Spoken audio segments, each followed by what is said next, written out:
सबसे बड़ी पोस्ट में ऑलरेडी उन्होंने अचीव कर लिया है।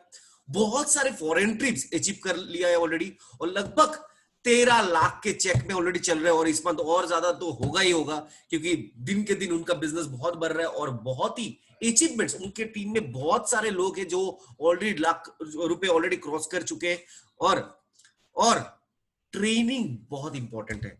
और आज हम लोग पूरा तैयारी के साथ सुनेंगे सर को, तो मैं सर को भी अनम्यूट करने वाला हूं। So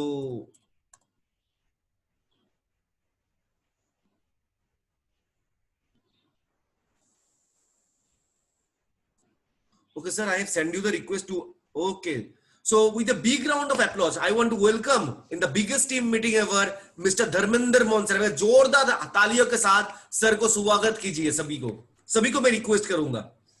sir can you able to hear me? Yes yes, मेरी आवाज आ रही है आप लोगों को? Yeah good good, thank you Jaideep, बहुत अच्छा लगा आपसे मिलकर के बहुत लंबे टाइम के बाद, और तहे दिल से आपको शुक्रिया बोलता हूँ। और बिल्कुल आपने मेरी पुरानी यादें ताजा कर दी। इंडोनेशिया बाली में हम थे, वहां ज्यादा बातचीत नहीं हो पाई थी, लेकिन जर्मनी और ये जो, क्योंकि एक वीक का वो टाइम था, ऑस्ट्रिया जर्मनी स्लोवाकिया, वहां हम सब लोगों ने, क्योंकि बहुत नजदीक आने का मौका मिला, शांतनु पॉल भी साथ में थे, बहुत सारी चीजें वहां क्लियर हुई। उसके बाद फाइनली हम लोग लीप में मिले तो बहुत सारी चीजें वहां भी क्लियर हुई। तो मैं सभी साथियों का जो आज मुझे सुन रहे हैं, मैं तहे दिल से स्वागत करता हूं, बहुत बहुत तहे दिल से। और आज मैं पूरी कोशिश करूंगा कि मैं आपको वो सारे सीक्रेट्स बता सकूं जिसकी वजह से मैं यहां तक पहुंचा हूं, जिसकी वजह से शिवम एंड ऑल जो भी आप ग्रुप आज देखते हो पूरे भारत में, वो यहां तक पहुंचा है, और जिसकी वजह से आप यहां तक पहुंचोगे, वो सारी चीजें मैं आज आपसे डिस्कस जरूर करूंगा। लेकिन मैं थोड़ा सा अपना नेचर बता देता हूं। मैं बहुत मीठी गोलियां कभी नहीं खिलाता किसी को। मैं हल्का सा, हो सकता है कि मेरी कोई बातें आपको चुभ जाएं, हल्का सा मैं आपको पिन मार दूं, लेकिन इंटेंशन मेरी गलत नहीं है। इंटेंशन मेरी केवल इतनी है कि आप अपने फैमिली के लिए वो सब कर पाओ जो करने के लिए आप इस इंडस्ट्री में आए हो।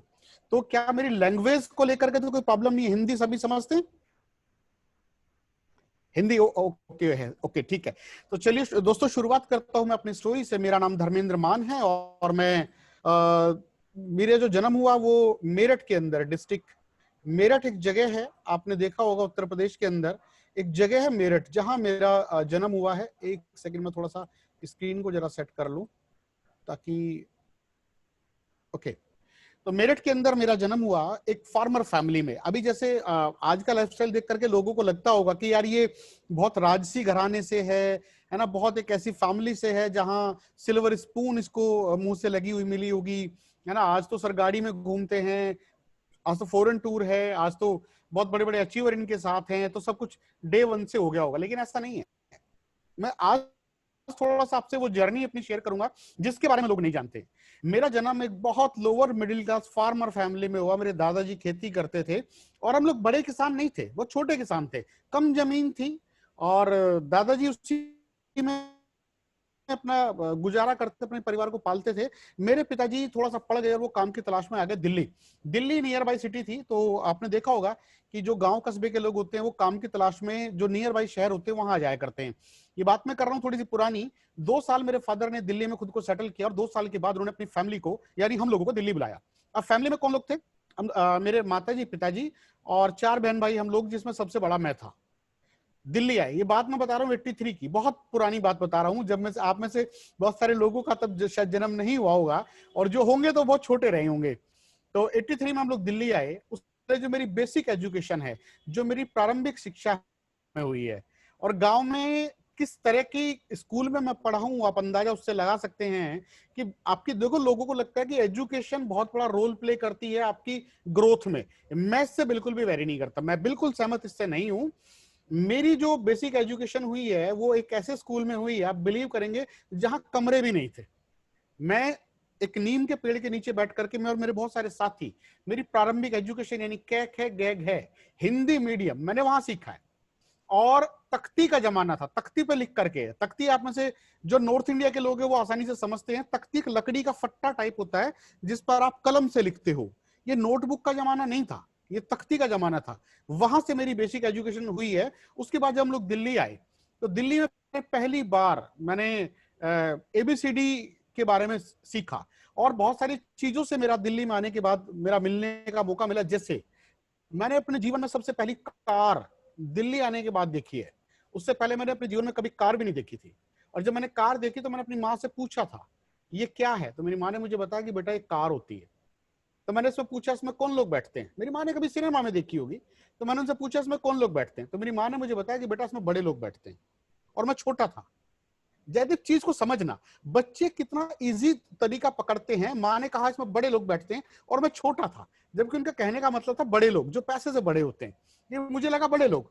तो मैंने एक बचपन में ड्रीम लिया था कि बड़ा होकर के मैं कार में जरूर बैठूंगा। कार में बैठने का ड्रीम था मेरा, कार खरीदने का ड्रीम कभी से नहीं था। उन्हीं दिनों मैंने देखा हमारे घर के ऊपर से एक हवाई जहाज जो जो फ्लाइट होती है वो गई। और उस टाइम ना फ्लाइट्स बहुत कम होती थी, आज तो बहुत ज्यादा फ्लाइट्स होती हैं।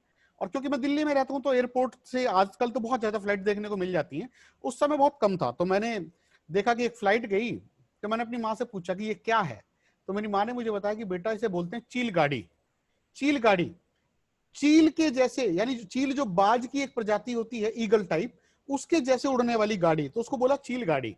तो मैंने अपनी माँ से पूछा कि इसमें कौन लोग बैठते हैं, तो माँ ने मुझे बताया कि बेटा इसमें बड़े लोग बैठते हैं। और अगेन मैं छोटा था, तो मैंने बचपन में एक ड्रीम और लिया कि बड़ा होकर के मैं चील गाड़ी में भी बैठूंगा। तो जयदीप ये दो सपनों के साथ मेरी शुरुआत हुई, एक कार में बैठूंगा बड़ा होकर के और एक मैं चील गाड़ी में बैठूंगा। ये दो सपने लेकर के मैंने बड़ा होना शुरू किया।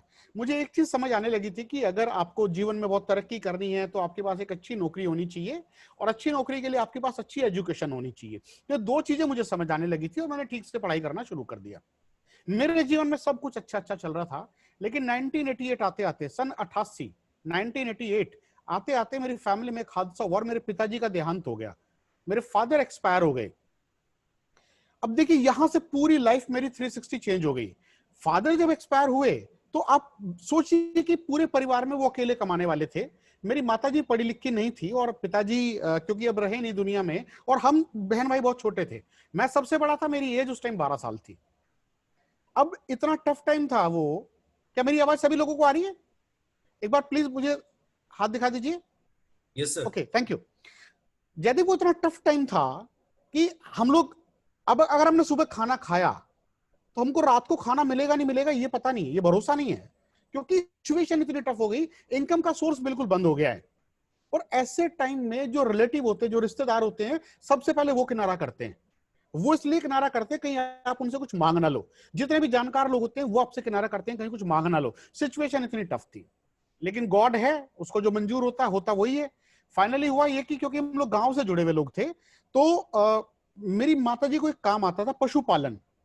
तो हम लोगों ने भैंसे पाली और दूध बेच करके अपनी गुजर बसर करनी शुरू की, अपनी पढ़ाई और अपना जो गुजारा था वो करना शुरू किया दूध बेच करके। मैं बहुत छोटा था, 12 साल मेरी कुल उम्र थी उस टाइम। लेकिन यहां मैं एक चीज जरूर बोलना चाहूंगा, क्योंकि आप में से 99% यहां पर यूथ बैठे हैं। 99% यूथ बैठे हैं। आप भारत का प्रतिनिधित्व करोगे आने वाले टाइम में। एक बात बोलूंगा मैं आपसे, उस 12 साल की उम्र में मैं पैसे से अपनी फैमिली को सपोर्ट नहीं कर सकता था, मैंने शरीर से किया, फिजिकली। मैं सुबह 4 बजे उठता था, जानवरों का चारा पानी करता था और उसके बाद में स्कूल जाता था। मैंने सब कुछ किया जो मैं शरीर से अपनी फैमिली को सपोर्ट कर सकता था। आप यूथ हो, एक चीज बोलना चाहूंगा दोस्त, आपके माँ बाप, आपके मदर फादर आपके लिए बहुत पेन लेते हैं। कभी भी उनकी बातों को इग्नोर मत करना। आज का यूथ थोड़ा सा एक प्रॉब्लम है कि अगर उनसे आप एक गिलास पानी मांग लो तो चेहरे पे शिकन आ जाती है, माथे पे सलवट आ जाती है। ये नहीं होना चाहिए दोस्त। अगर आप अपनी खाल के जूते, स्किन के जूते भी बना करके अगर आप अपने मदर फादर को पहनाओगे, आप उनका कर्ज कभी नहीं उतार सकते। इतना कुछ उन्होंने आप लोगों के लिए किया होता है। हमेशा ये चीज ध्यान रखना दोस्त कि जो भी है वो आपकी फैमिली है। फैमिली से बढ़ के कभी कुछ नहीं होता। जो करना है फैमिली के लिए करना है। तो मैंने अपने परिवार के लिए वो किया। 10th मैंने इसी तरीके से कि सुबह 4 बजे उठना, जानवरों को चारा पानी करना। मैंने 12th की, फिर उसके बाद मैंने बीकॉम किया दिल्ली यूनिवर्सिटी से। मैंने बीकॉम किया और मेरा प्रोसेस वही था, सुबह 4 बजे उठना। तब तक मैंने दूध निकालना भी सीख लिया था। अब मुझे देख के लगता नहीं होगा कि मैं दूध निकालना भी जानता हूं। जी बिल्कुल, मैं सारा काम आज भी कर सकता हूं।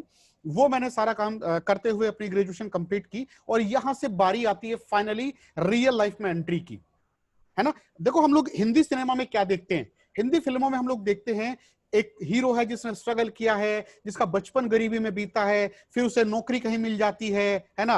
और वो किसी अमीर आदमी के घर नौकरी करता है, वहां सेठ उसकी मेहनत से बड़ा खुश होता है, उसकी तरक्की होती है, सेठ की लड़की से उसे प्यार हो जाता है, वो सेठ का दामाद बन जाता है, कोठी उसके नाम हो जाती है। ये सब फिल्मों में होता है, रियल लाइफ में ऐसा कुछ भी नहीं होता।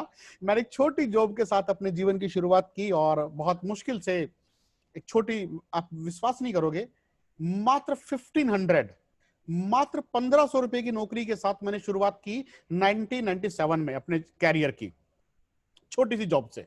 कहा मैं कार के सपने देखता था, 1500 रुपए, है ना, बहुत छोटी फिगर होती है। आज की डेट में आप कभी रेस्टोरेंट में जाओगे तो आप बर्गर खा जाओगे 1500 रुपए के अपने मित्रों के साथ, लेकिन उससे मैंने अपने परिवार को चलाया। देखिए, लेकिन क्या होता है ना, ईश्वर बैठा है। आप जो सोचते हो, आप जो प्लान करते हो, वो गॉड तक जाता है और गॉड आपके लिए उसको एग्जीक्यूट करना शुरू कर देता है। मैं कार में बैठना चाहता था, मैं चील गाड़ी में बैठना चाहता था, यानी प्लेन में, मैं अपने परिवार को फाइनेंशियली सपोर्ट करना चाहता था। गॉड ने मुझे मौका दिया, ईश्वर आपको भी मौका देगा। लेकिन दिक्कत क्या होती है कि जिस टाइम वो मौका आपके पास आता है, मोस्टली लोग उसको धोखा समझ लेते हैं, वो मौके को धोखा समझ लेते हैं, जबकि वास्तव में वो मौका होता है। 1998 का वो टाइम था जिस टाइम इंडिया में डायरेक्ट सेलिंग कदम रख रही थी। एक कंपनी थी, विदेशी कंपनी थी, एक अमेरिका की, उसको इंडिया में लॉन्च करना था। और उसको लॉन्च करने के लिए ऑस्ट्रेलिया से एक फॉरेनर इंडिया में आए, हमारे ऑफिस में उन्होंने मीटिंग की। एक गोरा आया, उसने मीटिंग की, सारी मीटिंग इंग्लिश में थी। उसमें कुछ ऐसी चीजें, मीटिंग में कुछ ऐसे कीवर्ड थे जो यूज किए गए, big home, big car, foreign vacation, no investment. ये चीजें मुझे समझ आई। मैं चाहता था कि ये काम मैं करूं, क्योंकि ये मुझे लगा ये मेरे लिए बना है। लेकिन देखो, दिक्कत क्या होती है कि बॉस लोगों को समझ नहीं आया, और जब उनको समझ नहीं आएगा तो आपकी क्या हिम्मत कि आप अपनी बॉस की मर्जी के बगैर कुछ कर लो। सिचुएशन ये रही, मेरे बॉस लोगों ने मना कर दिया।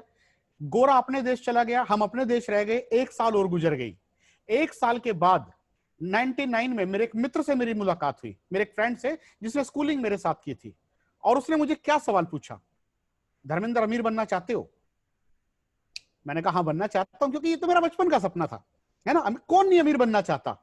और यहां से एक चीज समझना दोस्त, आज भी आप प्रोस्पेक्टिंग इसी तरीके से करते हो, आप लोगों से यही पूछते हो। मैंने पूछा क्या करना पड़ेगा, तो मेरे मित्र ने मुझे बताया, आप घर में जो सामान यूज करते हो वो आप एक शॉपकीपर से लाते हो।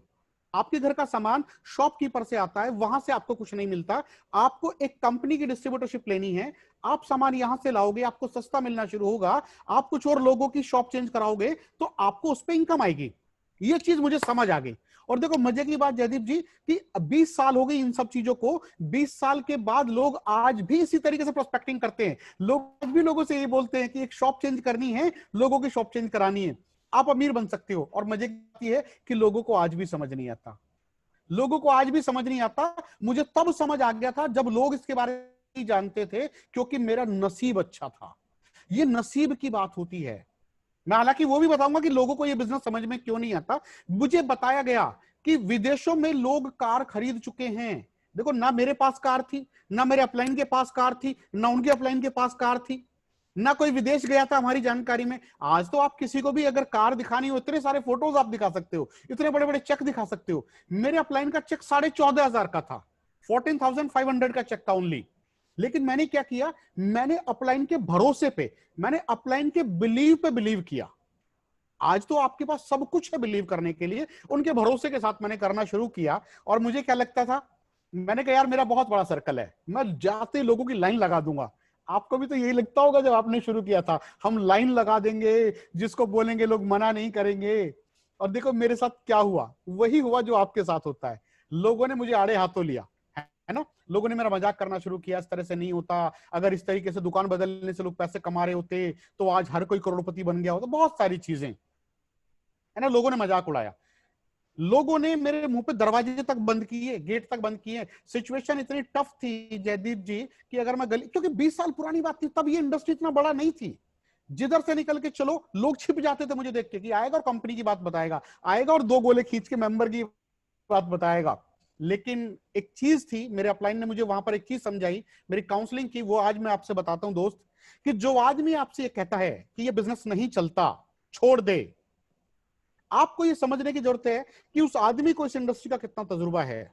आप ये सोचो कि वो इस इंडस्ट्री के बारे में कितना बड़ा ज्ञान रखता है। आप ये सोचो कि वो आपके कहने से कर नहीं रहा और आप उसके कहने से छोड़ देते हो। ये चीज समझना, वो हमारे कहने से कर नहीं रहा है और हम उसके कहने से छोड़ रहे हैं, तो गलत कौन?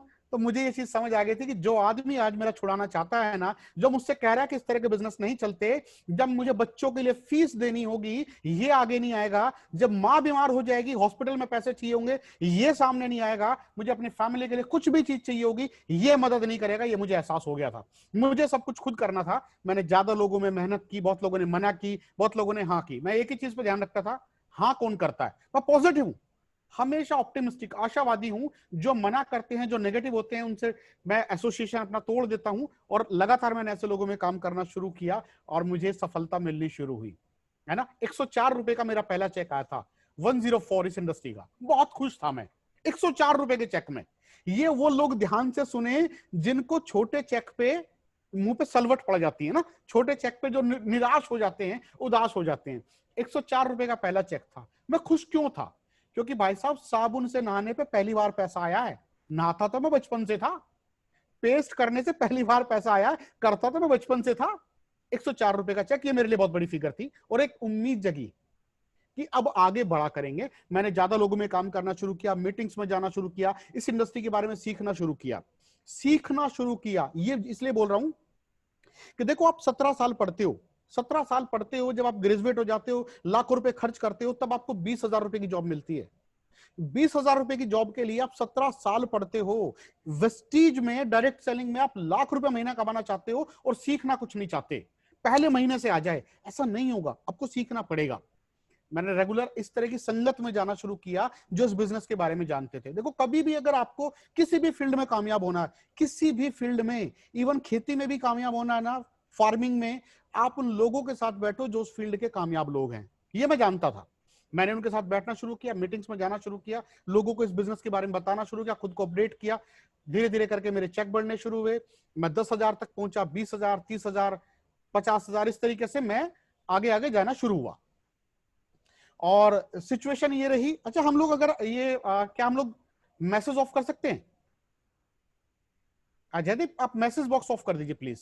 ओके ओके, है ना, चैट बॉक्स ऑफ कर दीजिए क्योंकि ये डिस्ट्रैक्ट करेगा।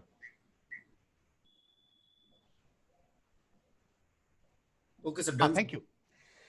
धीरे धीरे मेरे चेक बढ़ने शुरू हुए, मैं 50,000 तक पहुंचा। जयदीप जी, 50,000 रुपए का चेक मुझे तब आता था जब दूध 8 रुपए लीटर था, है ना, जब जब महंगाई बिल्कुल भी नहीं थी। और 2006 में भी मैंने इस इंडस्ट्री का ग्लैमर बहुत नजदीक से देखा है। ये मैं इसलिए बता रहा हूं आप में से बहुत सारे साथियों को कि छोटा सा ग्लैमर आता है ना, अगर थोड़ा सा स्टारडम मिला, लोगों के माइंड पे वो चढ़ जाता है एकदम से, है ना। ये सब कुछ मैंने बहुत पहले से देखा है। 2006 में भी तालकटोरा स्टेडियम से मैं बहुत सारी मीटिंग्स उस टाइम करता था। दिल्ली का बहुत बड़ा ऑडिटोरियम है। 2009, 2010, 2011 आते आते क्या हुआ जयदीप, एक हादसा हुआ अगेन कि वो कंपनी कुछ दिन के लिए बंद हो गई। अब यहां से समझना, 99 में शुरू किया, जीरो से शुरू किया, 2011 जीरो, 12 साल का सफर, मैं जीरो। लोगों ने अगेन मजाक करना शुरू कर दिया, लोगों ने बोलना शुरू कर दिया यार ये किस तरह का बिजनेस है। इवन फैमिली ने भी, क्योंकि मैंने 12 साल दिए इस इंडस्ट्री को, तो लोगों ने मेरा बड़ा मजाक करना शुरू किया। लेकिन मैं एक चीज जानता था तब तक, बहुत सारे राइटर्स को मैं सुन चुका था, बहुत सारी किताबें मैंने पढ़ी, विदेशी लेखकों को मैंने पढ़ा, बहुत सारे जो वहां के स्पीकर थे, अचीवर थे, उनको मैंने सुना। और मैं जानता था कि हिंदुस्तान से बाहर ये बिजनेस, लोग इससे ऑडी, मर्सिडीज, बीएमडब्ल्यू, जगुआर खरीद चुके हैं, लोग अपने पर्सनल आइलैंड तक खरीद चुके हैं। ये बिजनेस बहुत अच्छा है, ये खेल बहुत अच्छा है। मुझे खिलाड़ी थोड़ा सा गलत मिल गया। अगर मैं कोई अच्छी कंपनी ढूंढ सकूं, यानी अच्छा खिलाड़ी मैं ढूंढ सकूं, तो मैं बहुत बड़ा काम कर जाऊंगा। और नवंबर 2011 से ढूंढना शुरू किया और मार्च 2012, 4 महीने लगे, 4 महीने लगे वेस्टीज को ढूंढने में। और 5 मार्च 2012, मुझे आज भी डेट अच्छे से याद है, 5 मार्च 2012 को वेस्टीज का प्लान देखा और प्लान दिखाया श्रीमान गौतम बाली साहब ने। मैं चाहूंगा एक बार जोरदार अप्लॉज करें बाली सर के लिए। ये डेट मुझे इसलिए ध्यान है क्योंकि उस दिन बाली सर का बर्थडे था। हम बर्थडे के दिन ऑफिस पहुंचे और मजे की बात देखिए, कंपनी का मालिक जिसका बर्थडे है, अपना बर्थडे सेलिब्रेशन छोड़ करके हमें प्लान दिखाया। तो तुरंत हमें ये फील हो गया कि ये लोग कितने विजनरी हैं, अपने बर्थडे की पार्टी छोड़ करके ये हमें प्लान दिखा रहे हैं। 8 दिन सोचा, 5 मार्च को प्लान देखा, 13 मार्च 2012 को ज्वाइन किया। 8 दिन सोचा, 8 दिन सोचने के बाद जिस दिन ज्वाइन किया ना, उस दिन के बाद से लेकर आज तक कुछ नहीं सोचा। मैं ये क्यों बोलना चाह रहा हूं कि लोग बिजनेस ज्वाइन कर लेते हैं और हमेशा सोचते रहते हैं, करें नहीं करें, करें नहीं करें। मैंने 8 दिन लगाए, लेकिन 8 दिन के बाद तब से लेकर के आज तक मुड़ के नहीं देखा। 12 साल के एक्सपीरियंस के साथ, डायरेक्ट सेलिंग में 12 साल के तजुर्बे के साथ मैंने वेस्टीज को शुरू किया, और पहले महीने का चेक कुल 282 रुपीज, 282 रुपए। ये लोग वो ध्यान से सुने जिनके चेक छोटे आते हैं शुरू में और वो घबरा जाते हैं। 12 साल के तजुर्बे के बाद पहला चेक 282 रुपए। लेकिन मुझे एक चीज पता थी, मैं कंपाउंडिंग की पावर को जानता था, यहां किस तरीके से मल्टीप्लाई होता है। जब भी आपके चेक छोटे हों, जब भी लोग आपका मजाक उड़ाएं, जब भी परिस्थितियां, सिचुएशन आपके अपोजिट हो, क्या करना है? आपको ज्यादा मेहनत करनी है। कैसे? समझो, ये मोबाइल है, अगर इसकी बैटरी डाउन हो जाए तो क्या करोगे? चार्जिंग में लगाएंगे, है ना? लेकिन लोग, जिस टाइम लोगों की बैटरी डाउन होती है तो चार्जिंग से दूर क्यों हो जाते हैं? चार्जिंग होती है मीटिंग, सेमिनार, अपलाइन का टच, बुक्स, पॉजिटिव एनवायरनमेंट, ये होता है। लेकिन लोग इससे दूर हो जाते हैं, अपलाइन का फोन उठाना बंद कर देंगे, है ना? अपलाइन का फोन उठाना बंद कर देंगे, मीटिंगों से दूरी बना लेंगे। चलो आज तो ठीक है, लॉकडाउन है, ये सब कुछ इस तरीके से मैनेज हो रहा है। लेकिन जब मीटिंग्स होती थी तो लोग सेमिनारों में जाना छोड़ देते हैं, नहीं आएगा पैसा। मैंने क्या किया, मीटिंग्स में अपनी संख्या बढ़ाई, ज्यादा होम मीटिंग करनी शुरू की, ज्यादा लोगों को प्लान दिखाया। अगले महीने सिल्वर चेक मेरा 27,000 रुपए का। एक चीज मैं यहाँ जयदीप जी बताना चाहूंगा, वेस्टीज में आने से भी पहले जब मैं नेटवर्क मार्केटिंग में आया था, तो हर किसी के पास एक पर्पज होना चाहिए कि आपको ये क्यों करना है। हर किसी के पास एक रीजन होना चाहिए, तो मेरा, और वो रीजन वैलिड होना चाहिए। मेरे पास रीजन था, 1 लाख रुपए मुझे कमाने थे वेस्टीज से, वेस्टीज से भी पहले नेटवर्क मार्केटिंग से। पिछली कंपनी में भी मैं 1 लाख रुपए का सपना लेके आया था। क्यों चाहिए लाख रुपए? क्योंकि अपनी फैमिली को तमाम वो खुशियां देनी है जिसके लिए वो डिजर्व करते हैं। और मुझे लाख रुपए नहीं आए, मेरा हाईएस्ट चेक 60,000 वेस्टीज में आया, लाख रुपए का सपना लेकर के आया। मेरा 7वें महीने पूरा हो गया। जो काम मैं 12 साल में नहीं कर सका, वो काम मुझे यहाँ 7 महीने के अंदर हो गया। 7वें महीने की आमदनी मेरी 1,20,000 रुपए थी। सब कुछ अच्छा हो गया। अच्छा देखो, अभी तो लाख रुपए का चेक पहले महीने भी आता है। अभी तो जब से ये यूथ आया ना, इसने सारी दिशा और दशा बदल दी इस बिजनेस की। आज तो इतना फास्ट कर जाते हैं। अरे कुशाल शर्मा का चेक छठे महीने 7.5 लाख रुपए है, मेरा 7वें महीने 1 लाख रुपए था। लेकिन वो टाइम अलग था, तब इतने पिकअप सेंटर नहीं होते थे, तो वेस्टीज का इतना बड़ा रूप नहीं था जब मैंने शुरू किया। बिलीव करना, दिल्ली में तो बिजनेस ही नहीं था। आज जिनको आप यूथ आइकॉन मानते हो, जिनको आप यूथ आइकॉन के नाम से जानते हो, मिस्टर शिवम गोस्वामी, मेरे ज्वाइन करने के 3 साल के बाद मिले हैं मुझे। 3 साल तो मैंने उनके बिना किया है। तो मैं कहने क्या चाहता हूं, लाख रुपए का सपना मेरा हुआ। अब जैसे ही आपका एक सपना पूरा हो, इमीडिएट आपको दूसरा सपना लेना है। मैं लाख रुपए का सपना लेके आया था, पूरा हुआ। उसके बाद मैंने एक नया टारगेट बनाया, इस बिजनेस में लोगों के लाख रुपए के चेक के लिए काम करूंगा। लोगों को लाख रुपए कमाने हैं, जो लोग भरोसा करके मुझ पे आए हैं, जिन्होंने मुझ पे बिलीव किया है, उनको लाख रुपए तक पहुंचाना है। ये मेरा सेकंड ड्रीम था। और आज मैं बहुत प्राउडली ये बोल पाता हूं कि आज मेरे नेटवर्क में मोर देन 500 से ज्यादा ऐसे लोग हैं जिनकी महीने की आमदनी 1 लाख से लेकर के 16 लाख रुपए के बीच है। ये आज बड़ी खुशी होती है कि मेरे अलावा भी लोग पैसा कमाते हैं। जिस टाइम मैंने शुरू किया था, मात्र 40 लोग भरोसा करके आए थे। लाखों लोगों की टीम थी, लेकिन कुल 40 लोगों ने मुझ पर भरोसा किया था। और आज एक अच्छी चीज ये है कि वो 40 के 40 लोग अपनी कारों में चलते हैं। आज अच्छी चीज ये है कि उन 40 में से 30 लोग, 30 ऑडी, मर्सिडीज, बीएमडब्ल्यू, जगुआर में चलते हैं। आज मेरे ग्रुप में 30 ऑडी मर्सिडीज हैं। ये सब कुछ 8.25 सालों के अंदर हुआ है। और चेक की अगर बात करें तो वो लाख से बढ़ते बढ़ते, जो मेरी पिछले महीने की इनकम थी वो 16,30,000 रुपए है। तो 16 लाख क्रॉस हो चुकी है। और यहां अच्छी चीज क्या है कि क्या मैं अकेला पैसा कमा रहा हूं? नहीं, ग्रुप में ऐसे ऐसे लोग हैं जिनको पढ़ना नहीं आता, वो यहां से बीएमडब्ल्यू चला रहे हैं। ऐसे लोग जिनकी एज 67, मतलब रिटायरमेंट से ऊपर की एज हो चुकी है, वो यहां से ऑडी जैसी गाड़ी और 5 लाख रुपए पर मंथ जैसी इनकम ले रहे हैं। ऐसे ऐसे यूथ जो ग्रेजुएशन, जैसे शिवम जी की अगर मैं बात करूं, तो शिवम गोस्वामी ग्रेजुएशन करने के बाद मुझसे मिले थे, और तब वो पैसा नहीं कमाते थे, वो बिल्कुल नहीं। वो और डीके धीमान, ये दोनों शख्स मुझे रात को 10 बजे मिले पेट्रोल पंप पे, और हाफ निक्कर में थे शिवम जी उस दिन। शिवम जी ने हाफ पैंट पहनी हुई थी। तो उन्होंने मुझसे एक चीज पूछी, सर यहाँ बहुत बड़ा हो सकता है क्या कुछ? मैंने कहा यहाँ बहुत बड़ा हो जाएगा। और देखो, बड़े की बात आज ये है कि शिवम गोस्वामी जी का चेक है 11 लाख रुपए, और डीके धीमान का चेक है तकरीबन 5,60,000 रुपए। शिवम गोस्वामी जी ऑडी चलाते हैं, डीके धीमान जी बीएमडब्ल्यू 5 सीरीज चलाते हैं। आज दिन में दिनेश करदम जी का सेमिनार था एक, वहां जब उन्होंने अपनी स्टोरी सुनाई। दिनेश करदम जी मेरे टच में तब आए थे जब उनका चेक 16,000 रुपए था। आज उन्होंने बताया कि मान सर मुझे पहचानते भी नहीं थी, आज टच में आने के बाद उनका चेक 5,35,000 रुपए का। तरुण कनौजिया, दुष्यंत धीमान, हजारों की तादाद में आज यूथ ऐसा है। तो जितने भी साथी आज आप सामने बैठे हो ना दोस्त, ये बिजनेस ही आप लोगों के लिए बना है। हिंदुस्तान के अंदर जो यूथ है 70% पॉपुलेशन आप लोगों की है। हिंदुस्तान की पॉपुलेशन का 90 करोड़ हिस्सा आप लोग हो, 90 करोड़। अब बिलीव नहीं करोगे कितनी मैन पावर हमारे पास है, कितना एनर्जेटिक आप हो, लेकिन ये एनर्जी सही दिशा में लगनी चाहिए। अब दिक्कत ये है कि जो हमारा यूथ है, अगर वो फोकस्ड हो जाए, भाई साहब नासा में 30% साइंटिस्ट इंडियन है, यूएसए में 30% डॉक्टर इंडियन है, कहां नहीं है हम, हर जगह हैं। अपना डंका हम हर जगह बजा चुके हैं, अपना झंडा हम हर जगह गाड़ चुके हैं। बस यूथ को फोकस्ड होने की जरूरत है। यूथ थोड़ा सा डिफोकस्ड है। कैसे? वो सोशल मीडिया पे लगे रहते हैं, है ना, रात रात को लेट नाइट, बाबू थाना थाया, अले मेला सोना, अले मेला मोना, यहां डिफोकस्ड है। अगर हम इसको अपनी एनर्जी को लगा लेना ठीक से, आप बहुत बड़ा काम कर जाओगे दोस्त। मैं गारंटी देता हूं, आपकी फैमिली प्राउड फील करेगी आपके ऊपर। आज जितना भी यूथ हमारे पास यहां बैठा है, यह हिंदुस्तान का जितना भी यूथ है, अपने माँ बाप से कभी पूछना, क्या वो आपके अंदर दुनिया का सबसे बेस्ट बेटा देखते हैं? शायद नहीं, नहीं देखते ना माँ बाप, दुनिया का बेस्ट बेटा आपको नहीं मानते। लेकिन आज वेस्टीज आपके पास है दोस्त। 3 साल का माइंडसेट लगा के 3 साल काम कर दो। 3 साल के बाद जब आप फैमिली को सारी खुशियां दे पाओगे, 3 साल अगर लग करके कर लिया ना, तो 3 साल के बाद जिस कंट्री में घूमना चाहोगे उस कंट्री में आप घूमोगे, जिस कार में बैठना चाहोगे उस कार में आप बैठोगे, और आपके माँ बाप छाती में हाथ मार के बोलेंगे सच में मैंने एक शेर को जन्म दिया है। दोस्त इसलिए करना है वेस्टीज। पता है, एक लोग मुझसे एक सवाल पूछते हैं, सर आपको प्रॉब्लम नहीं आई क्या? और ऐसी क्या चीज थी जो आपको रोक करके रखती थी? जब आप लोग आपको अपोज करते थे, आपके चेक भी छोटे थे, लोग आपको मना करते थे, बहुत प्रॉब्लम आई मुझे। मुझे क्या चीज एनर्जी देती थी? वो मेरी फैमिली के ड्रीम थे। मैं आपको बिलीव दिलाऊं दोस्त, पता क्या होता है, अभी हम लोग जो सपना बनाते हैं ना, सपना अपने लिए बनाते हैं। जयदीप, मैं बहुत लोगों से मिलता हूं, बहुत यूथ से मिलता हूं, मैं लोगों से पूछता हूं कि आप क्या करना चाहते हो, इस बिजनेस से क्या लेना चाहते हो? तो लोग कहते हैं मैं 1 लाख रुपए कमाना चाहता हूं। मैं उनसे पूछता हूं कि लाख रुपए का क्या करोगे? बोले सर एंजॉय करें। कभी नहीं आएगा लाख रुपए। आप बिलीव करना, अगर आपके पास वैलिड रीजन नहीं है, स्ट्रॉन्ग रीजन नहीं है, ये लाख रुपए आपको मिलेंगे नहीं।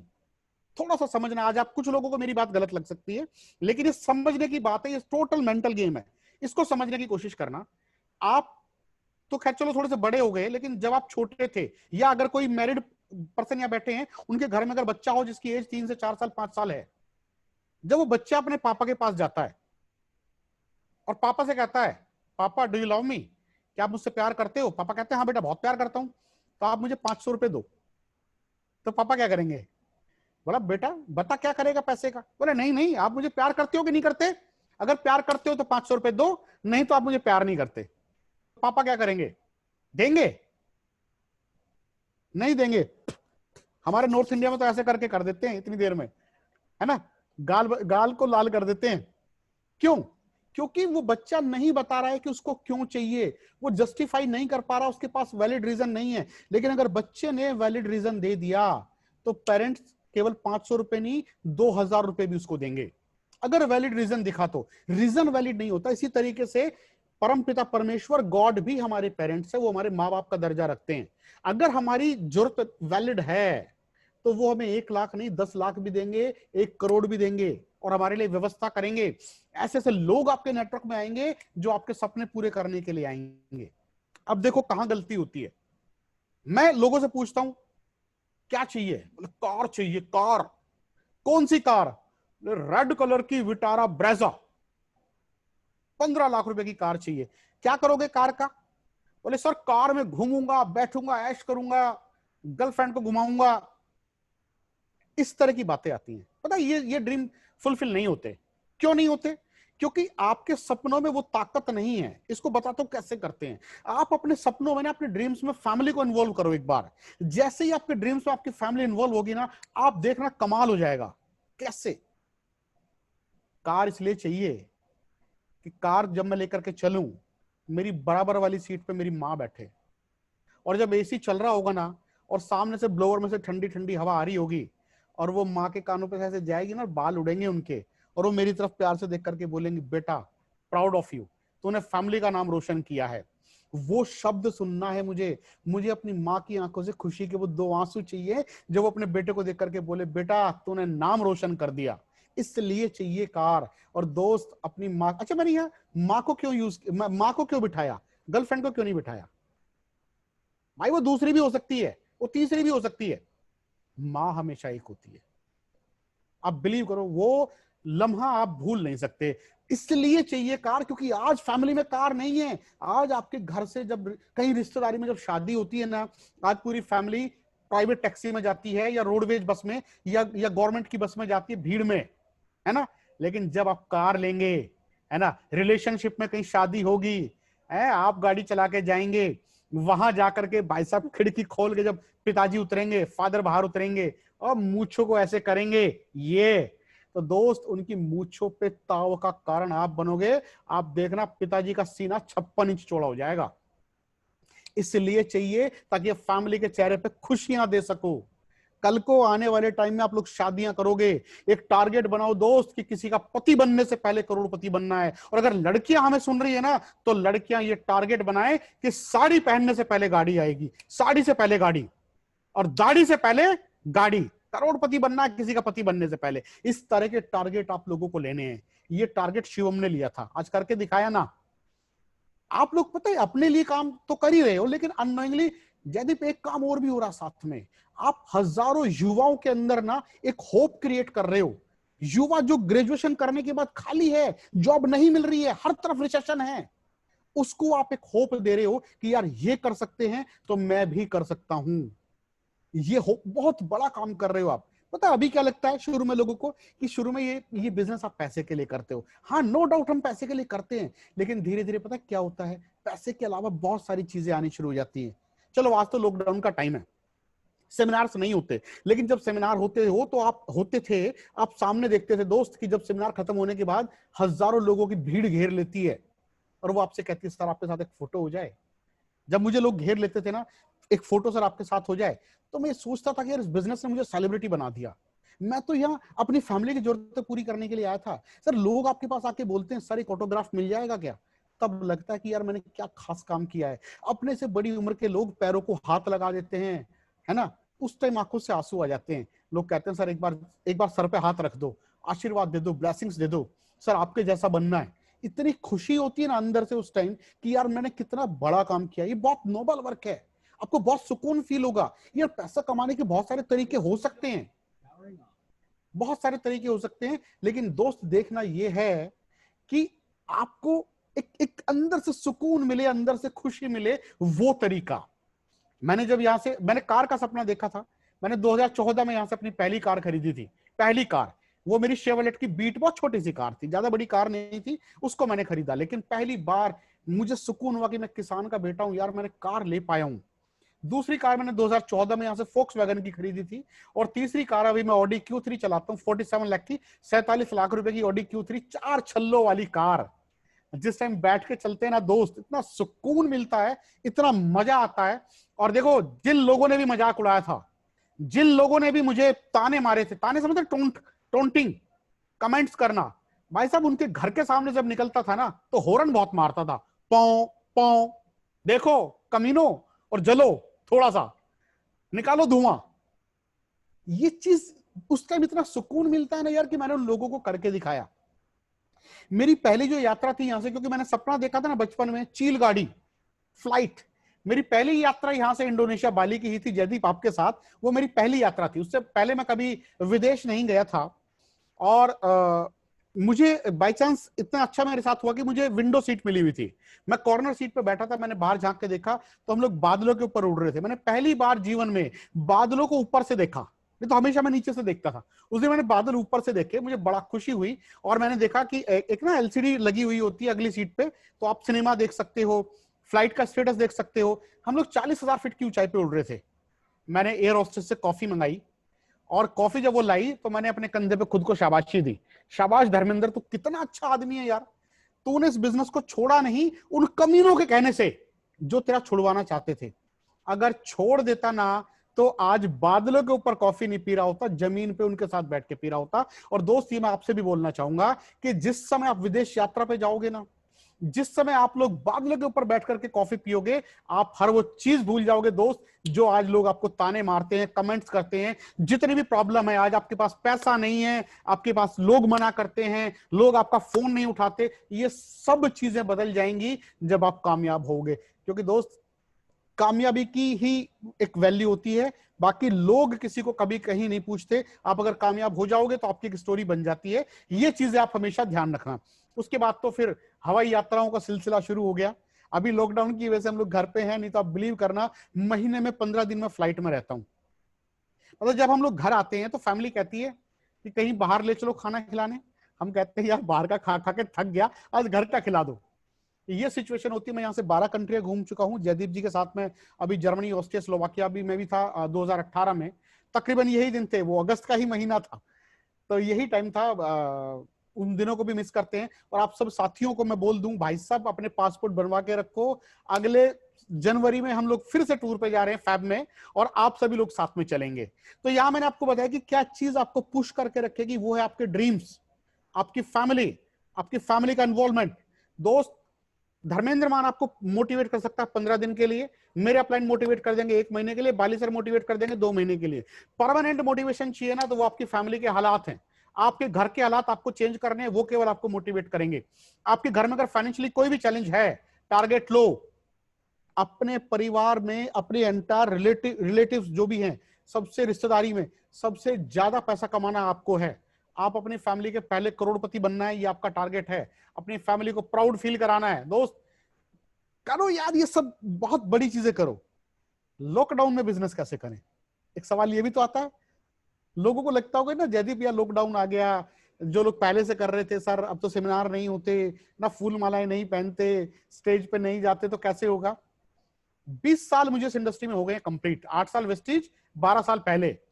जितना आसान बिजनेस आज हुआ है ना, अब बिलीव करना कभी नहीं हुआ। जितना आसान आज हुआ है, मैंने इतना पैसा जीवन में कभी नहीं कमाया जितना मैंने लॉकडाउन में कमाया है। तो लॉकडाउन बहुत इजी हो गया है। अब विश्वास करो, इसको देखने के दूसरे 2 तरीके हैं। सिद्धार्थ सर एक बात बोलते हैं कि किसी भी चीज, कोई भी घटना जब घटित होती है तो 2 घटनाएं होती है उसके साथ। सबसे पहले होता है जब वो घटना घटित हो जाती है, उसे बोलते हैं इवेंट 1। उसमें आप कुछ नहीं कर सकते। इवेंट 1 में आपका कोई रोल नहीं होता, वहां कुछ नहीं चलता। जैसे दूसरा, उस घटना पे आप कैसे रिएक्ट करते हो, उसको बोलते हैं इवेंट 2। और इवेंट 2 हमेशा आपके हाथ में होता है। मैं समझाता हूं। जैसे जाम लग गया, जाम जाम समझते हो, ट्रैफिक जैम। तो ट्रैफिक जैम तो आपके हाथ में थोड़ी ना है, तो ये इवेंट 1 है। आप कैसे रिएक्ट करोगे, ये इवेंट 2 है, और ये आपके हाथ में। तो लोग क्या करते हैं जाम में ना, बड़ी उनको वो होती है, घुटन होती है, किल्सन, सफोकेशन फील होती है, वो अब्यूज करते हैं, गालियां देते हैं, सरकार को कोसते हैं। वो नहीं करना।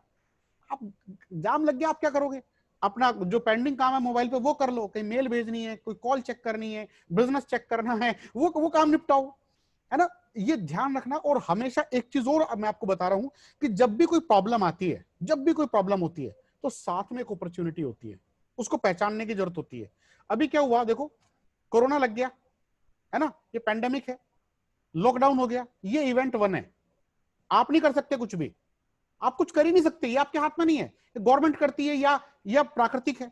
अब कहां से फैला, चाइना से फैला या कहां से फैला, उसमें नहीं जाएंगे। दूसरा है इवेंट 2। इवेंट 2, आप इसमें कैसे रिएक्ट करेंगे, ये बड़ी चीज है। और इवेंट 2 में हम लोगों ने क्या किया, खुद को डिजिटलाइज कर लिया, खुद को चेंज किया, जूम प्लेटफॉर्म पे आ गए और ज्यादा लोगों तक अपनी पहुंच बनाई, जिसकी वजह से आज ज्यादा इजी हो गया। अब देखो, फील करो, अगर मुझे अगरतला बुलाना था, अगर जयदीप जी को मुझे बुलाना था, तो सबसे पहले तो मेरी फ्लाइट के टिकट 2 महीने पहले मुझसे अपॉइंटमेंट लो, उसके बाद बड़ा सा ऑडिटोरियम बुक कराओ, उसके बाद लोगों से टिकट कलेक्ट करो। एक स्पीकर 50,000 रुपए में आता था, खर्चा हो जाता है ना बहुत सारा, है ना। और लोग भी, लेकिन आज जयदीप ने मुझे कॉल की, सर आपका टाइम चाहिए, मैंने कहा डन। कुछ नहीं किया, आप सब लोग फ्री में आए, मैं आपके सामने बैठा हूं, और इजी, सब कुछ चुटकियों पे हो गया है, बहुत इजी हो गया है। आपको शिवम गोस्वामी को सुनना है, जयदीप जी बुला लेंगे। आपको डीके धीमान को सुनना है, जयदीप जी बुला लेंगे। आपको सिद्धार्थ सर को सुनना है, जयदीप जी बुला लेंगे। शांतनु पॉल को सुनना है, जयदीप जी बुला लेंगे। धर्मेंद्र मान को सुनना है, जयदीप जी बुला। कितना इजी हो गया आज की डेट में। किसी को प्लान दिखाना था पहले, तो वो कहता था यार संडे को मैं मिलूंगा नहीं। अब भाई ये सब घर पे हैं, क्योंकि नौकरियां तो चल नहीं रही, सब घर पे हैं, तो बोलो जूम पे आजा, तो बहुत इजी हो गया है। दूसरी चीज, प्रॉब्लम सॉल्यूशन होती है, प्रॉब्लम एक अपॉर्चुनिटी होती है। आज से तकरीबन 3 साल पहले एक प्रॉब्लम आई थी, नोटबंदी, डिमोनेटाइजेशन। लोग, वो इवेंट 1 था, लेकिन लोगों ने उस पर गालियां दी सरकार को, इवेंट 2 था। लेकिन कुछ लोगों ने उसको अपॉर्चुनिटी समझा। किसने समझा? पेटीएम। पेटीएम ने उस टाइम इतना बड़ा कारोबार अपना कर लिया कि आज पेटीएम स्टैब्लिश हो चुका है। आप ध्यान करो, 3 साल पहले पेटीएम लोग इतना यूज नहीं करते थे जितना नोटबंदी के बाद शुरू किया। ये उसके लिए अपॉर्चुनिटी थी। दूसरा, फोन पे। लोगों ने फोन पे यूज करना शुरू किया क्योंकि फोन पे उनके लिए एक एक फोन पे के लिए वो एक अपॉर्चुनिटी थी। इसी तरीके से दोस्त, आपके लिए भी ये लॉकडाउन एक अपॉर्चुनिटी है। वो लोग जो हमारे बिजनेस को छोटा समझते थे, यदि जो लोग बिजनेस को छोटा समझते थे, कहते थे मेंबर जोड़ने का बिजनेस है, उनको अपनी नौकरी पे बड़ा प्राउड था, जॉब पे बड़ा प्राउड था। हो गई ना छुट्टी, जॉब खत्म, खल्लास, या सैलरी आधी हो गई और हमारे चेक बढ़ रहे हैं, तो लोगों को ये लग रहा है कि ये कुछ तो खास कर रहे हैं, ये नए जमाने का बिजनेस कर रहे हैं। तो लोगों को आज वो लोग मेरे पास आ रहे हैं जो 6-6 साल पहले मैंने जिनको फॉलो किया था, है ना। और दूसरी चीज, कुछ लोग बोलते थे हमें इन प्रोडक्टों की क्या जरूरत है, हम तो वैसे ही हेल्दी हैं, हमें तो जरूरत ही नोनी की, हमें जरूरत है स्पाइरुलिना की। लेकिन आज डॉक्टर बोल रहे हैं इम्यूनिटी ठीक करो, अगर इम्यूनिटी ठीक होगी ये वायरस आपके पास नहीं आएगा। और ना केवल डॉक्टर बोल रहे हैं बल्कि विदेशी डॉक्टर बोल रहे हैं। तो आज ये प्रोडक्ट भी लोगों की समझ में आ रहे हैं। तो यहां से 2 चीज आपको समझ आनी चाहिए। सबसे पहले अपना गोल सेट करो, लक्ष्य तैयार करो, और उस सपने में, उस ड्रीम में, उस टारगेट में अपनी फैमिली के ड्रीम्स शामिल करो। कार क्यों चाहिए? क्योंकि फैमिली को इन्वॉल्व करना है। लाख रुपए क्यों चाहिए? फैमिली को इन्वॉल्व करना है। मेहनत क्यों करनी है? क्योंकि फैमिली को खुशी देनी है। टारगेट उस तरह के होने चाहिए आपके। और दूसरी चीज कि हर प्रॉब्लम में एक अपॉर्चुनिटी होती है। ये 2 चीजों का सबक आज आपको रखना है। तो मैं तकरीबन तकरीबन अपनी बातें कंप्लीट कर चुका हूं, और यहां से मैं जयदीप जी को एक अवसर दे रहा हूं, एक मौका देता हूं। आप अगर कुछ पूछना चाहें, अगर आपके लोगों के कुछ सवाल हों, तो उनके बिहाफ पे आप मुझसे पूछ सकते हैं। ओके सर, इट वाज मतलब मेरा भी आग लग गया आप सर। खुद को अनम्यूट अनम्यूट कर लो। ओके सभी को। सर आई अगर आपका कोई सवाल है तो आप चैट बॉक्स में भी पूछ सकते हो, मैं ओपन कर दे। Jaydeep, 1 minute. Okay okay.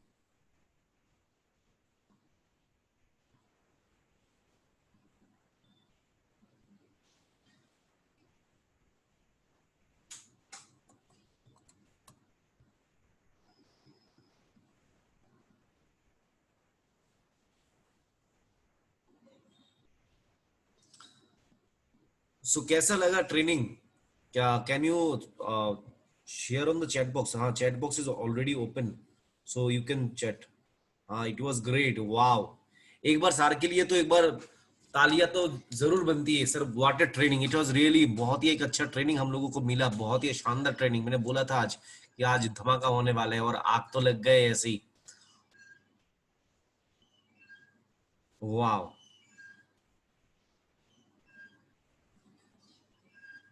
Wow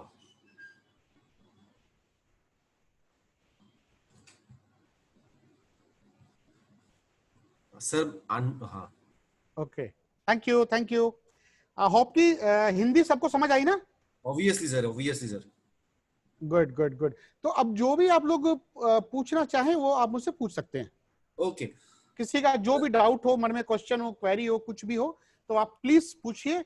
और या फिर आपके बिहाफ पे जयदीप जी पूछ सकते हैं, या कुछ लोग हमारे बीच में जिनका चेक 1 लाख से ऊपर हो, तो वो आप मुझसे बिल्कुल पूछ सकते हैं। आप सभी का स्वागत है। Okay sir. सर जैसे कि और 7 दिन बाकी है इस मंथ एंड का, राइट? जी सो इसमें थोड़ा टिप दीजिए, कैसे मतलब कैसे जो लोग अभी भी सोच रहे कि नहीं हुआ टारगेट, ये 7 दिन अगर अच्छी तरह से हम लोग काम करते, ये भी जस्ट लाइक महेंद्र सिंह धोनी, मैं उसको बहुत मानता हूँ कि लास्ट दिन तक, अगर वो लास्ट दिन तक हम लोग को खेलना है, राइट? थोड़ा अगर 2 लाइन पे आप लोग पूरे लोगों को समझा दीजिए तो बहुत अच्छा होगा। देखिए, एक चीज का ध्यान रखिए, लास्ट में ना ये स्लॉग ओवर होते हैं। 50-50, जब जब 50 ओवरों का मैच होता है ना, तो गेम ही 40 ओवर के बाद शुरू होता है। तो जितना भी ताकत आप लोगों ने आज तक लगाई है, उससे ज्यादा ताकत आप लोगों को लास्ट में लगाने की जरूरत है। इसको बेसिक से समझिए। सबसे पहले आपको फास्ट एड कराना है। आज की डेट में फास्ट एड कराना इतना इजी हो गया है। सबसे पहले आप किसी भी नए साथी को ज्वाइन कराते हैं, 100 पीवी के प्रोडक्ट परचेज कराते हैं, 100 पीवी उसको गिफ्ट मिल रहा है। ठीक है। तो आप पहले क्या करते थे? 282 पीवी पे कराते थे। आज अगर अगर आपने 2 ज्वाइनिंग भी करा दी ना 100 पीवी की, तो उसको 400 पीवी मिल रहा है। ठीक है, तो हमेशा ये चीज ध्यान रखनी है कि सबसे पहले आपको फास्ट रेट पे पूरा फोकस करना है। सेकंड चीज कंसिस्टेंसी। जो जितने भी नए लोग आ रहे हैं ना, आप उनको 100 पीवी से कराएंगे तो उनकी फर्स्ट मंथ काउंट हो जाएगा कंसिस्टेंसी का। तो 2 चीजें ध्यान में रख के चलना, fast rate fast rate fast rate fast rate. और आप इन 7-8 दिनों के अंदर भी आप फास्ट डायरेक्टर निकाल सकते हो, इन दिनों के अंदर भी निकल जाएगा। अब तो 4500 पीवी में ही फास्ट डायरेक्टर हो रहा है, और आपको नई ज्वाइनिंग तो 22 ही करानी पड़ रही है। अब 22 कराओगे तो वो डबल होकर के फास्ट आपका फास्ट डायरेक्टर हो रहा है ना। तो अपनी पूरी ताकत आपको अभी इन दिनों में लगा देनी है, कभी भी कंफर्ट मोड में नहीं बैठना। अगर लोगों के टारगेट, जितने भी टारगेट उन्होंने बनाए थे, अगर वो टारगेट उनके पूरे हो चुके हैं ना, तो ये 10 दिन 8 दिन जो भी अभी बचे हुए ना, इसमें और पूरी ताकत लगानी है। जितना ज्यादा वॉल्यूम आप दोगे उतना ज्यादा टर्नओवर होगा, उतना ज्यादा पैसा वापस आपके नेटवर्क में वापस आएगा। और जितना ज्यादा पैसा वापस नेटवर्क में आता है ना, वो ज्यादा पॉजिटिविटी लेकर के आता है। मेरा जितना टर्नओवर होता है ना, तकरीबन जाता है 1 करोड़ पीवी पर मंथ। वो उससे ज्यादा हम लोग 20 तारीख तक कर चुके, 20 तारीख तक कर चुके। तो अब क्या करेंगे, 10 दिन में और 40 लाख पीवी के लिए फाइट करेंगे। ओके, तो बिल्कुल कंफर्ट मोड में कभी नहीं बैठना है, एंड तक पूरी ताकत लगाइए। आप अपनी मतलब अब फील करो कि यार अपनी पुश योर लिमिट्स ना। ओके, तो अब कुछ लोग पूछ रहे हैं सर फिर से समझा दीजिए, नेगेटिव लोगों को कैसे हैंडल करते हैं, रिजेक्शन को कैसे हैंडल करते हैं। देखो, रिजेक्शन हैंडल करने का सबसे अच्छा तरीका मैं आपको बताता हूं। सबसे पहले तो आप ये समझो कि लोग रिजेक्ट करते क्यों हैं, उसकी मेंटेलिटी को समझो कि लोग आखिर रिजेक्ट आपको करते क्यों हैं। तो मैं आपको बता दूं लोगों की रिजेक्शन का रीजन क्या होता है। लोगों ने बचपन से आज तक केवल यह सुना है कि पैसा कमाने के लिए या तो नौकरी करो या व्यापार करो। बचपन से उनको यह सिखाया जा रहा है कि भैया नौकरी करने से ही आप पैसा कमा सकते हो। अब 18 20 साल 25 साल की उनकी एज हो गई। अब यहां आप जाकर के उसको नई चीज सिखा रहे हो कि भाई दुकान बदल लो, दुकान बदल के भी पैसा आता है। तो उसको वो चीज समझ नहीं आती, इसको समझना है थोड़ा सा। मोस्टली लोग लैपटॉप तो यूज करते हैं ना, लैपटॉप सभी लोग यूज करते हैं। तो करते हैं ना लैपटॉप यूज। कितने लोग लैपटॉप यूज करते हैं, एक बार हाथ खड़ा करें, या उसके बारे में जानते हैं। ओके, तो लैपटॉप में क्या होता है कि आपके पास कितनी भी अच्छी क्वालिटी का लैपटॉप अगर है और आपके पास एक पेन ड्राइव है, पेन ड्राइव में जो प्रेजेंटेशन है वो हिंदी में है, लैपटॉप में हिंदी का सॉफ्टवेयर है ही नहीं, तो क्या प्रेजेंटेशन चलेगी? नहीं चलेगी। और तुरंत मैसेज क्या आएगा? एरर, रॉन्ग इंफॉर्मेशन, ये मैसेज आएगा। तो बचपन से जब बच्चा पढ़ना शुरू करता है तो उसको तो नौकरी नौकरी नौकरी, बेटा नौकरी करनी है। अब चाचा जी भी जॉब में, पिताजी जॉब में, मामा फूफा काका नाना सब जॉब में, अड़ोसी पड़ोसी सब जॉब में। तो उसके यहाँ जो सॉफ्टवेयर डला हुआ है ना, वो सॉफ्टवेयर है जॉब का। अब आप जो पेन ड्राइव, यानी जो बंदा उसके पास जाता है वो कहता है यार दुकान बदल ले, ₹1,00,000 का चेक आएगा। अब उसके अंदर तो ₹1,00,000 का सॉफ्टवेयर है ही नहीं, तो उसको क्या लगता है? रॉन्ग इंफॉर्मेशन, गलत जानकारी, धोखाधड़ी, इसलिए नहीं समझता। तो रिजेक्शन वो इसलिए देता। तो हमेशा ये ध्यान रखना, अगर कोई भी आदमी आपको रिजेक्ट कर रहा है ना, तो उसका मतलब ये नहीं कि वो आदमी खराब है या आप कुछ गलत काम कर रहे हो। बस फर्क केवल इतना है कि उसके अंदर वो सॉफ्टवेयर नहीं है। तो सॉफ्टवेयर इंस्टॉल करना है। ये इंस्टॉल कैसे होगा? ये इंस्टॉल होगा इस तरह के लोगों की संगत में रहने से, जिनके अंदर ₹1,00,000 कमाने की हैबिट है। उनके साथ रहोगे, ये सॉफ्टवेयर अपने आप इंस्टॉल होने लगेगा। अब दूसरी बात, इसको फेस कैसे करें?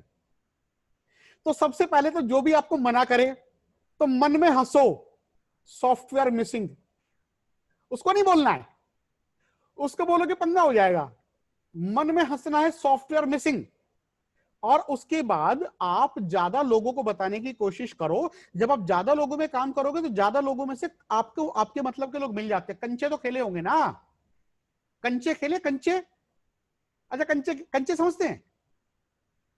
अरे यार वो कांच की गोलियां, कांच की गोली नहीं आती, वो ऐसे करके खेलते हैं कंचे।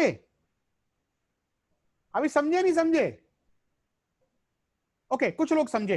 तो कंचे में क्या होते हैं ना, एक वो होती है, एक वो, अरे उसमें कंचा डालते हैं। अच्छा, नॉर्थ इंडिया में चलता है, आप उसको समझोगे ही नहीं। चलो ये एग्जांपल नहीं दूंगा, शायद इसको आप समझोगे नहीं। लेकिन ये ध्यान रखो कि जब आप ज्यादा लोगों में काम करते हो तो ज्यादा लोगों में काम करने से क्या होता है, कुछ लोग रिजेक्ट भी करेंगे तो कुछ लोग आपके बिजनेस में आ जाएंगे, तो आपको कभी भी प्रॉब्लम फेस नहीं करनी पड़ेगी। आप 10 लोगों को प्लान दिखाओगे, 10 में से 5 लोग आ जाएंगे। और लोगों को ना कैलकुलेशन में ज्यादा नहीं अटकाना है। लोगों को कैलकुलेशन में ज्यादा नहीं अटकाना, लोगों को आप कंसिस्टेंसी समझाओ, लोगों को खरीदारी समझाओ। क्यों नहीं बदलेगा यार दुकान? देखो, जब भी लोगों को आप कोई हार्ड काम बताओगे वो नहीं करेंगे, सॉफ्ट बताओगे कर लेंगे, है ना? आप लोगों से कहो भैया पेस्ट करना है, तो वो तो पहले से ही करता है। कोई पतंजलि का करता है, कोई डाबर का करता है, कोई कॉलगेट करता है, बस उसके हाथ में से पेस्ट लेके वेस्टीज का दे देना है। पूछेगा भैया क्यों बदल रहे हो? भैया इसलिए बदल रहे हूं कि पेस्ट आप जब करते हो तो झाग नाली में थूक दे तो क्या मिलता है? कुछ नहीं मिलता। हम जब पेस्ट करते हैं लाखों रुपए के चेक आते हैं, बताओ कौन सा करना चाहिए, है ना? आप उससे पूछो भैया चाय पीते हो? हाँ जी पीता हूं। कब से पी रहे हो? बचपन से पी रहा हूं। कुछ मिला? नहीं मिला। मैं जब वेस्टीज की चाय पीता हूं, लाख रुपए का चेक आता, बताओ कौन सा लेना चाहिए? और उससे पूछ लो। देखो कुछ लोग पता है इतने तेज होते हैं जयदीप जी, कुछ लोग इतने चतुर होते हैं, वो कहते हैं कि हमारी चाय सस्ती है, हमारी चाय में से चम्मच निकलती है, हमारी चाय में से कटोरी निकलती है। बोलते हैं ना अलग अलग ब्रांड। आपके वहां तो यार चाय आसाम गुवाहाटी नजदीक है, चाय भी सस्ती मिलती होगी, हम तो आपकी चाय पीते हैं। तो यहां एक चीज समझने की है, उनसे बोलो भैया तुम्हारी चाय में से निकलती है चम्मच, हमारी चाय में से निकलती है ऑडी मर्सिडीज, बताओ कौन सी पीनी चाहिए? तो लोगों को वो चीज समझ आती है ना? आप देखो हम लोग कौन हैं? हम लोग प्रॉब्लम का सॉल्यूशन देने वाले हैं। आप जब सामने वाले आदमी से बात करते हो तो आप पता लगाओ उसको प्रॉब्लम क्या है। उसको प्रॉब्लम जब पता लग जाएगी तो आप उसको सॉल्यूशन दो, है ना? जैसे कुछ लोग कहते हैं यार मेरे पास टाइम नहीं है इन सब चीजों के लिए, इन सब चीजों के लिए। अच्छा जी, तो आपका टाइम कहां जाता है? अरे मैं नौकरी करता हूं। कितने पैसे मिलते हैं? 20,000 रुपए। तो बंदा 20,000 कमाने में इतना बिजी कि 2 लाख कमाने का टाइम नहीं है। देखो तो सही। हाउ फनी, ये कितना फनी है ना? तो ये थोड़ी सी चीजें हैं, बाकी बहुत सारे साथियों के सवाल आ रहे हैं, इतना तो मैं नहीं कवर कर पाऊंगा, लेकिन फिर भी कोई और जेन्युइन क्वेश्चन हो जयदीप जी आप पूछ सकते हैं। सर एक पूछ रहा है कि सर वेस्टिज के अलावा दूसरे बाइनरी कंपनी भी आ गए हैं, उन शॉर्टकट लोगों के बारे में क्या आप बोलना चाहते हो? देखो एक चीज समझो, ये कैरियर की बात है। आपको वेस्टीज इसको किसी और चीज से नहीं, आपको कैरियर से कंपैरिजन करना है। मैं एक चीज समझाता हूं दोस्त, जब आपके घर में छोटा बेबी होता है ना, जब आप उसको स्कूल में डालने जाते हो नर्सरी या केजी में, तो आप उस स्कूल का बैकग्राउंड देखते हो। इस स्कूल में किस तरह की पढ़ाई होती है, किस तरह के टीचर हैं, किस तरह का मैनेजमेंट है, यहां से पढ़ करके बच्चे वापस गए भी है, कहीं कामयाब भी हुए या चोर डकैत बने हैं। जब आप किसी कॉलेज को चूज करते हो उस कॉलेज की हिस्ट्री चेक करते हो, करते हैं ना? इसी तरीके से जब कैरियर की बात आती है, डायरेक्ट सेलिंग चूज करने की बात आती है, तो कंपनी का इतिहास चेक करो। मेरी नजर में सबसे पहले तो कंपनी 5 साल पुरानी होनी चाहिए, क्योंकि 5 साल के अंदर पता लग जाता है। यार आप नई गाड़ी नहीं खरीदते हो, जैसे अभी Hyundai की किया आई, Hyundai किया लोग नहीं खरीदते, वेट करेंगे 1 साल। क्यों? इंजन में कुछ प्रॉब्लम होगी तो पता लग जाएगी, वो फंसेगा जिसने पहले खरीदी है। क्लियर है ना? तो मेरे भाई 5 साल लगती है किसी भी कंपनी के बारे में समझने कि प्लान में प्रॉब्लम क्या है, मैनेजमेंट में प्रॉब्लम क्या है। तो कंपनी चूज करने के लिए सबसे पहले 5 साल पुरानी कंपनी का होना जरूरी है। उसका मैनेजमेंट को कंपनी चलाने का तजुर्बा है भी, या नेटवर्किंग करने का तजुर्बा है? वेस्टीज में कंपनी चलाने का तजुर्बा भी है, मैनेजमेंट का तजुर्बा भी है। और मैं सच बताऊं, ये बहुत सारी कंपनी आएंगी जाएंगी आएंगी जाएंगी, ये मैं 20 साल से देख रहा हूं। लेकिन अगर वेस्टीज से अच्छा कुछ होता तो धर्मेंद्र मान वेस्टीज कर रहा होता। इतना इजी है। ये 4,000 पिकअप सेंटर आपको कहां मिलेंगे? बाकी कंपनियों को इतना बड़ा सेटअप बनाने में 10 साल लगेंगी, और जब वो यहां तक पहुंचेगी तो 10 साल बाद वेस्टीज इंडिया की नहीं वर्ल्ड की टॉप 10 कंपनियों में होगी। 10 साल के बाद तो भाई साहब, 10 साल तो मैं बहुत बड़ा सपना दिखा रहा हूं। आप आने वाले 3-4 साल के बाद देख लेना, मोबाइल का बिल भी दोगे ना, मोबाइल का बिल, तब भी आपको पीवी मिलेगा। आप किसी का टिकट कराओगे ट्रेन के फ्लाइट के, तब भी आपको पैसा मिलेगा। अरे आज दूध खरीदने पे पैसा आ रहा है। आप समझो ना, मदर डेयरी के साथ हमारा टाई अप है। आपके घर में मेहमान आ रहा है, उसे चाय पिला रहे हो, तब पैसा आ रहा है। पड़ोस में किसी को ज्वाइनिंग करा दो, पड़ोसियों को ज्वाइन करा दो। भाई साहब पड़ोसी के घर मेहमान आएंगे, आपको पैसा देके जाएंगे। मजे की चीज देखो, क्यों? अरे दूध लाओगे, चाय बनाओगे, पैसा आएगा, है ना? आपके पड़ोसी नहाएंगे तो आपको पैसा आएगा, साबुन तो लगाएंगे ना। चीज समझिए, ये क्या बिजनेस है। वेस्टीज का कोई कंपैरिजन है ही नहीं। एक बार स्वामी विवेकानंद यूएसए गए, अमेरिका गए स्वामी विवेकानंद। तो वहां किसी ने उनसे पूछा कि स्वामी जी, हिंदुस्तान की किस नदी का पानी सबसे अच्छा है? तो स्वामी जी ने कहा यमुना नदी। अब ये सुनकर के उनको बड़ा अचरज हुआ। बोले स्वामी जी, हमने तो सुना है कि गंगा का पानी सबसे अच्छा है। बोले आपने मुझसे पूछा किस नदी का पानी सबसे अच्छा है, तो यमुना का पानी सबसे अच्छा। भैया गंगा का पानी, पानी कहाँ है, वो तो अमृत है, उसको नदी में तुलना मत करो, वो अमृत है। नदी यमुना सबसे अच्छी है। यही मैं दोस्त आपसे बताना चाह रहा हूं कि वेस्टीज की कोई तुलना है ही नहीं, वेस्टीज तो अमृत है, इट्स लाइक गंगा रिवर। आप समझ रहे हैं मेरी बात? तो कंफ्यूजन होता रहेगा। और देखो सच बताऊं, इस तरह की कंपनी आती रहेंगी ना तो बढ़िया है, छंटनी करती रहेगी, हमारे बीच के कंफ्यूजिंग लोग छोड़ करके जाते रहेंगे। और मैंने बहुत लोगों को जाते और बहुत लोगों को आते हुए देखा है 20 साल के कैरियर में, ये बहुत लंबे टाइम से देख रहा हूं, लोग जाते हैं आते हैं। क्लियर है? Okay sir. Sir thank you so much for giving us such a wonderful training sir, thank you so much. मैं दिल से आपको बहुत शुक्रिया अदा करना चाहता हूँ। Thank you so much for giving a wonderful take. जी लास्ट में मैं एक लोगों से ये बात कहना चाहता हूं कि दोस्तों मुझे 20 साल इस इंडस्ट्री के अंदर हो गए। 20 साल में इस इंडस्ट्री ने मुझे बहुत कुछ दिया है, मैंने बहुत कुछ यहां से सीखा है, और सच में मुझे बहुत कुछ यहां से मिला है। और आज मेरा समय है इस इंडस्ट्री को वापस देने का, लॉकडाउन के टाइम पे लोगों को सिखाने का अपने तजुर्बे से। तो मैंने ऐसे में अपना एक चैनल बनाया है, धर्मेंद्र मान ऑफिशियल के नाम से मेरा यूट्यूब चैनल है। आप उसको सब्सक्राइब करें, और वीडियोस बहुत अच्छे अच्छे शानदार वीडियोस मैंने उस पर डाले हुए हैं, बहुत सारे सेमिनार्स उस पर पड़े हुए हैं, जो मैंने बहुत सारे लोगों के इंटरव्यूज किए हैं। जाकर के देखिए, धर्मेंद्र मान ऑफिशियल के नाम से आपको 101% बहुत लाभ मिलेगा, और बहुत सारे वीडियोस आपके पास उसके आने वाले हैं। और इंस्टाग्राम पे मैं धर्मेंद्र.मान के नाम से हूँ, आप वहां भी मुझे फॉलो कर सकते हैं। Visit, thank you so much, thank you. Okay sir, thank you so much sir. मैं सब लोगों को थैंक यू बोलना चाहता हूँ कि ये 1 घंटे बहुत ही अच्छे ट्रेनिंग मिला और हम लोग बहुत अच्छी तरह से सुना है। So thank you so much everyone, have a great night, wish you wealth और have a rocking month end. Thank you so much.